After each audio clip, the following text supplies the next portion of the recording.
Après 13 mois de recherche intensive, la dépouille de Lina a finalement été retrouvée et restituée à sa famille la semaine dernière après une autopsie. Ce vendredi, ses proches et la communauté de Plaine, dans le Bas-Rhin, lui rendront un dernier hommage lors d'une cérémonie organisée à l'église Saint-Arnoux à partir de 14 h. Lina, disparue le 23 septembre 2023, s'était volatilisée alors qu'elle parcourait à pied les 3 kilomètres qui la séparèrent de la gare où elle devait prendre un train pour rejoindre son petit ami à Strasbourg.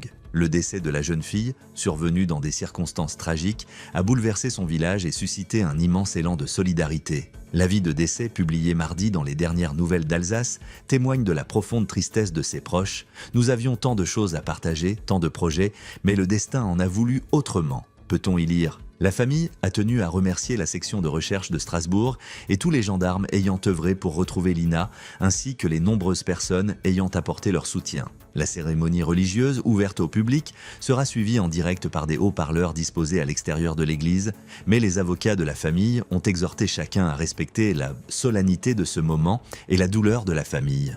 À l'issue de la messe, le corps de Lina sera inhumé dans l'intimité, à l'abri des regards médiatiques. La disparition de Lina avait déclenché une vaste mobilisation marquée par des battues organisées avec des centaines de bénévoles et l'ouverture d'une information judiciaire pour enlèvement ou séquestration de plus de 7 jours. Quelques mois plus tard, les enquêteurs avaient identifié un véhicule suspect, localisé grâce à des caméras de surveillance près du lieu de la disparition. En juillet, une avancée majeure a été annoncée par le parquet.